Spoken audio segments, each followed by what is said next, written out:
Shalom Bapak Ibu semua, apa kabar? Puji Tuhan, hari ini kita ada di hari Minggu dan spesial tanggal 25 Desember tahun 2022 yang sekaligus adalah hari Minggu dan juga hari Natal. Wow, dari tempat ini saya mengucapkan Merry Christmas, Selamat Hari Natal buat Bapak Ibu semua. Tuhan Yesus memberkati berlimpah-limpah-limpah. Katakan amin. Amin. Saudara, kita bersama-sama ada di khotbah minggu bersama Box Willy. Dan tema khotbah minggu kali ini spesial. Tema Natal tentunya, yaitu Yesus pembawa pengharapan baru. Katakan amin. Apa itu harapan? Banyak orang berharap, tapi nggak ngerti apa itu harapan. Mari kita bahas. Harapan adalah sesuatu yang sangat penting bagi kehidupan manusia. Bagi banyak orang berharap, tapi nggak tahu ada ujung pangkalnya. Kita berharap tentu kepada Tuhan, bukan kepada orang atau kepada dunia. Pertanyaan saya, Bapak Ibu Saudara menaruh harapan kepada Tuhan atau kepada manusia? Nah, sekarang kita lihat tentang Natal. Natal adalah berbicara tentang Kristus lahir di dunia. Bagi banyak orang, Natal membuat hati berdebar-debar, menantikan sesuatu yang luar biasa, yang baik. Banyak orang menantikan hadiah, wow, jalan-jalan, berkumpul bersama keluarga, atau mungkin perayaan Natal yang penuh dengan gemerlap, lampu, dan sebagainya. Atau bisa jadi liburan panjang sudah tiba. Wow. Apapun itu saudara, penantian akan sesuatu yang baik dengan hati yang berdebar-debar ini adalah sebuah harapan. Dan harapan adalah sesuatu yang sangat penting dalam hidup manusia. Dan bagi saya, Natal adalah suatu kebahagiaan.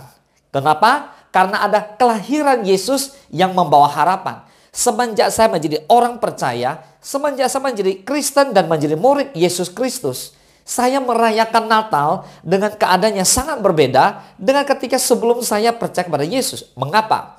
Dulu sebelum saya percaya Yesus, kalau orang Natal, ya saya ke mall belanja banyak diskonnya, happy-happy saja. Pada waktu saya belum mengenal Kristus, orang Natal saya datang ke rumah dapat makan kue enak seperti itu. Tapi perbedaannya sekarang, bukan itu lagi. Tapi ada Kristus yang lahir dalam hidup saya. Ketika Yesus Kristus lahir dalam hidup saya merasakan satu perbedaan yang luar biasa. Saya merasakan ada pengharapan. Saya merasa ada masa depan. Karena Yesus yang memegang kehidupan aku dan keluarga. Amin. Yesaya 9 ayat ke-5. Sebab seorang anak telah lahir untuk kita, seorang putra telah diberikan untuk kita. Lambang pemerintahan ada di atas bahunya, dan namanya disebut orang penasihat ajaib, Allah yang perkasa, dan Bapa yang kekal, Raja damai. Katakan amin. So kita tahu bahwa Yesus telah lahir dan dia akan datang kembali. Yesus waktu lahir sebagai seorang bayi, tetapi nanti Yesus datang sebagai Raja. Wow, beda sekali. So kita lihat sama-sama. Ketika kita menaruh harapan di dalam Tuhan, maka kita akan beroleh hidup yang kekal. Tapi kalau kita menaruh harapan pada dunia, pada orang, kita menuai kekecewaan, dan itu semua sifatnya hanya sementara. Nah saudara, harapan itu mudah hilang. Apalagi ketika kita hidup dalam dunia yang tidak sempurna ini. Ketika Nabi Yesaya menuliskan ayat-ayat ini, bangsa Yehuda sedang dihukum Tuhan. Mengapa? Karena mereka tidak taat. Makanya jadi anak Tuhan hidup dalam ketaatan. Mereka waktu itu sedang hidup dalam kondisi yang suram, terhimpit, rendah, dan berada dalam sebuah kondisi yang penuh dengan kegelapan. Hidup dalam tekanan, kekerasan, hidup dalam penjajahan dan penumpahan darah. Sangat mengerikan sekali. Pertanyaannya, bagaimana dengan kehidupan saudara? Apakah saudara juga sedang mengalami keadaannya terhimpit, terjepit, suram, dan gelap? Ada kabar baik buat saudara. Puji Tuhan. Tuhan berjanji untuk memberi kelegaan dan sukacita. Dan melalui Natal, Ia memberikan seorang anak yang lahir bagi saudara dan saya. Firman Allah berkata di Yohanes 3:16, karena begitu besar kasih Allah akan dunia ini, sehingga Ia telah mengaruniakan anaknya yang tunggal, supaya setiap orang yang percaya kepadanya tidak binasa, melainkan beroleh hidup yang kekal. Karena begitu besar kasih Allah, makanya saudara dan saya beroleh keselamatan, beroleh hidup yang kekal. Karena Yesus menebus dosa saudara dan saya di atas kayu salib. Katakan amin. Saudara, anak ini, Yesus menjadi pembebas, menjadi Tuhan yang memimpin kita. Pemerintah di dunia ini berkuasa dengan tangan besi dan kaki besi. Pemerintahan Tuhan kita ada di bahunya. yang melayani dan memberikan yang terbaik bagi kita semua. Kita tidak takut dengan dunia karena Yesus yang mengendalikan segala sesuatunya. Katakan amin. Saudara, orang percaya seharusnya memiliki pengharapan yang besar. Mengapa? Karena kita memiliki Tuhan Yesus, Sang Pembebas, yang melakukan hal-hal yang luar biasa bagi kehidupan saudara dan saya. Ia membimbing, ia bekerja dengan penuh kuasa, ia menjaga dan menghibur kita, serta ia membawa dan memberikan kedamaian. Saudara, ia adalah Allah yang membimbing. Harapan menjadi hilang kalau kita tidak tahu apa yang harus kita lakukan dan tidak mengerti akan jawaban pergumulan kita. Tapi Yesus memegang segala sesuatu. Bagi banyak orang, kata bimbingan dan konseling memberi kesan bahwa kita orang yang bermasalah. Padahal sebenarnya setiap saat Allah begitu rindu untuk memberitahukan hal-hal penting yang kita butuhkan agar kita berjalan dalam kebenaran, berjalan seperti apa yang Tuhan kehendaki dalam hidup ini. Ada amin. Saat ini pun Tuhan Allah sedang berbicara kepada saudara dan saya untuk menegur, untuk menguatkan, untuk mendorong, mengasihi, memberi bimbingan. Hanya sering suara Tuhan itu terdengar begitu lembut dan halus sampai-sampai kita sulit untuk mendengarnya. Allah membimbing dengan berbagai macam cara dan ia sering menggunakan manusia. Jadi Tuhan mengirimkan hamba-hamba Tuhan untuk berbicara kepada saudara dan saya. Ia adalah Allah yang berkuasa. Yesus adalah Tuhan yang berkuasa. Harapan menjadi hilang ketika kita merasa tidak ada yang bisa memenuhi kebutuhan hidup kita. Padahal Yesus penyedia segala sesuatu. Jehovah Jireh. Ataupun Tuhan itu bisa melepaskan kita dari pergumulan yang memberatkan hati kita. Kita perlu mengimani bahwa Allah yang kita sembah adalah Allah yang hidup dan berkuasa. Itu paling penting. Katakan amin. Yesus dalam kehidupannya dahulu memperlihatkan kuasa Allah tersebut dan kita bisa bergantung padanya akan kebutuhan-kebutuhan hidup kita. Saudara, buat saudara yang saat ini bergumul masalah ekonomi, krisis keuangan, jangan khawatir. Kita percaya Tuhan sanggup menolong kita. Tugas kita adalah mempercayai, meminta dan berserah kepadanya. Apapun pergumulan saudara saat ini, pertanyaan saya, sudahkah saudara berdoa dan minta campur tangan daripada Tuhan? Ini yang penting. Baik saudara, kita lanjut. Kalau kita tahu bahwa Yesus Tuhan, ia adalah Allah yang memberi tujuannya kekal. Jadi hidup di bumi adalah sementara. Surga adalah kekekalan buat kita. Amin. Harapan menjadi hilang jika kita tidak memiliki tujuan yang kekal itu. So pertanyaan saya, mau nggak surga menjadi kekekalan, menjadi sebuah tujuan yang benar-benar kita rindukan, yang kita harapkan? Kalau saudara benar berharap akan kekekalan, maka saudara hidup dalam dunia ini, saudara tidak pernah akan mengandalkan dunia, tidak pernah akan mengandalkan manusia. Saudara hidup dalam damai, hidup dalam kasih. Setiap perkataan, ucapan, doa akan begitu hidup saudara. Nah, ketika kita berjalan beraktivitas, tanpa kita tahu bahwa apa yang kita lakukan itu benar apa salah, maka saudara sekali lagi, kembalilah kepada firman Tuhan, kembalilah kepada Alkitab. Jika kita menikmati hidup kita tanpa tujuan, maka ada masalah dengan hidup kita. Seharusnya orang percaya punya pengharapan. Pengharapan itu sesuatu yang belum terjadi, belum kita lihat. Kita percaya bahwa Yesus akan datang, amin, menjemput saudara dan saya di awan-awan permai. Namun dalam jangka panjang, di dalam perjalanan rohani kita, seringkali bisa muncul hal-hal yang membuat kita gelisah. Masalah demi masalah, tantangan demi tantangan, Tuhan izinkan terjadi. Supaya apa? Supaya iman kita semakin bertumbuh, semakin percaya, semakin mengasihi Tuhan. Boleh katakan amin? Nah saudara, Yesus adalah Allah yang memberi damai. Harapan menjadi hilang ketika hidup dalam kondisi yang tidak memberi damai. Ada kekhawatiran orang bahwa seolah-olah kita memiliki satu rasa bersalah. Seringkali kita buat salah, terus bagaimana dengan kesalahan itu? Tenang, kita punya Yesus. Kita tahu kita berbuat salah, kita minta ampun, kita perbaiki. Dan jangan mengulangi kesalahan yang sama. Jangan pernah berbuat dosa lagi. Yang ngerti katakan amin. Tugas saudara dan saya adalah hidup dalam damai sejahtera yang Allah limpahkan bagi kita semua. Katakan amin. Nah, bagaimana dengan saudara? Apa yang sedang saudara gumulkan saat ini? Apakah ada harapan yang sudah layu saat ini? Datanglah kepada Yesus dan dapatkan hadiah Natal yang dia berikan pada hari Natal. Amin. Kasih Kristus memberikan kita damai.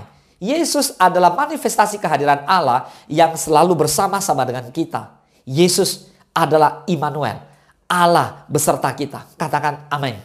Amin. Roma 8 ayat ke-24. Sebab kita diselamatkan dalam pengharapan. Tetapi pengharapan yang dilihat bukan pengharapan lagi. Sebab bagaimana orang masih bisa mengharapkan apa yang dilihatnya. Semua orang pastilah memiliki banyak keinginan juga harapan dalam hidupnya. Tak seorang pun mau menjalani hari-hari tanpa ada harapan yang hendak dicapai. Jika tanpa pengharapan, orang akan menjalani hidupnya asal-asalan, monoton, dan akhirnya nggak punya semangat. Pertanyaannya, siapakah di antara kita yang tidak ingin menjadi orang yang sukses?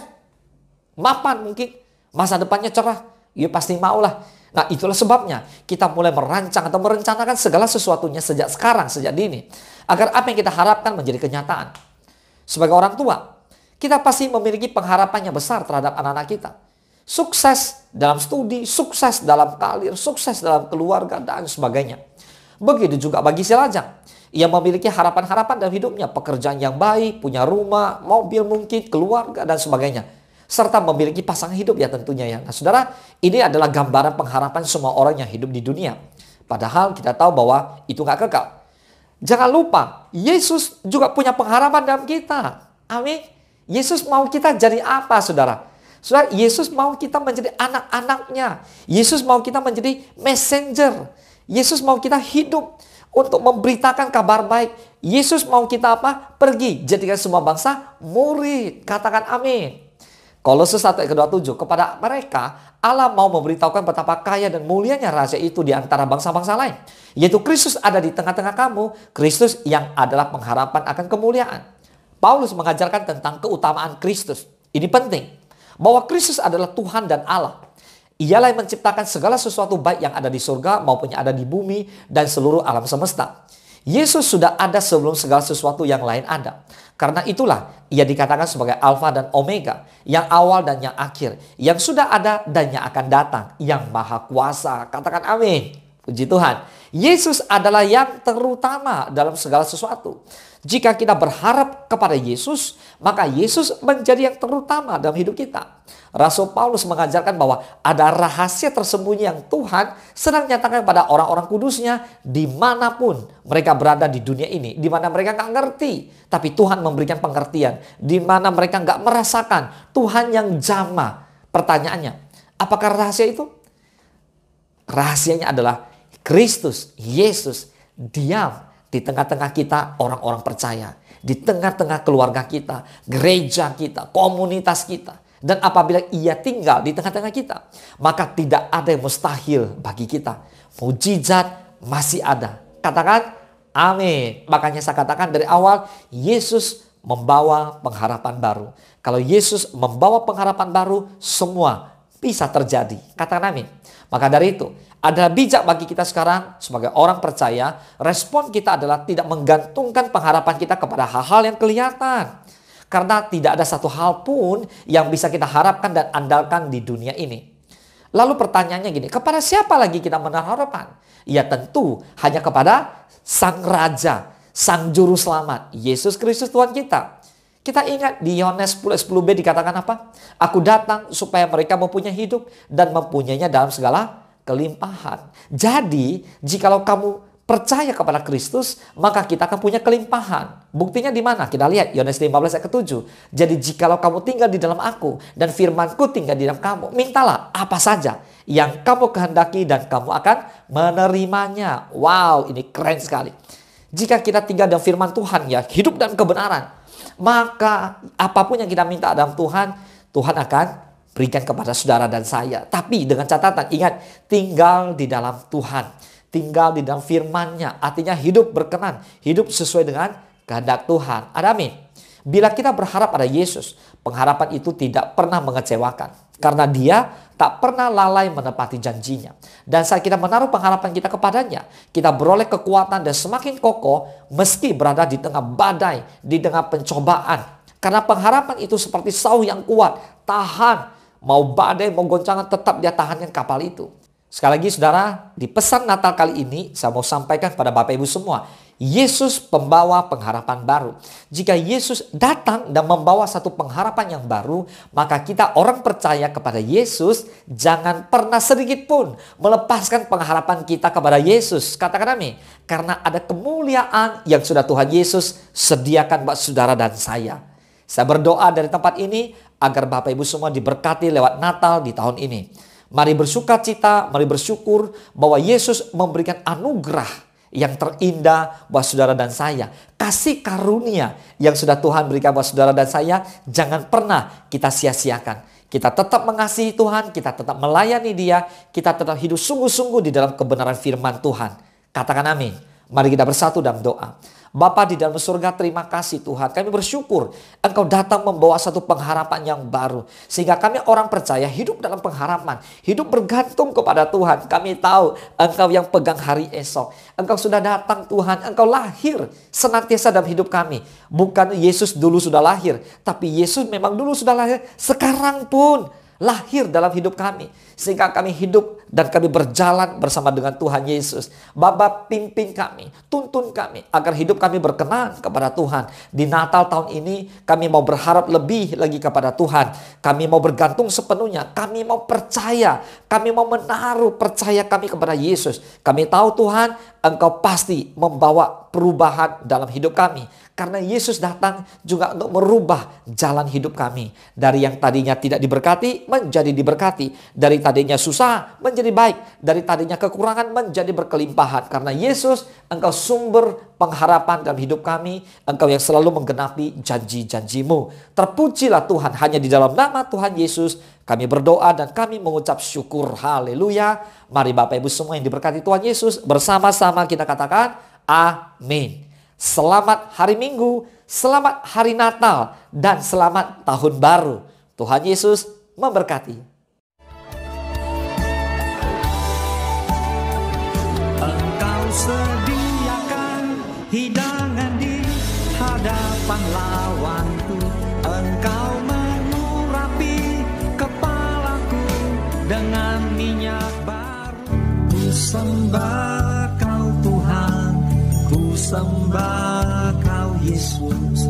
Ku tinggikan nama-Mu di atas segalanya. Ku sembah Kau Tuhan, ku sembah Kau Yesus. Ku tinggikan nama-Mu.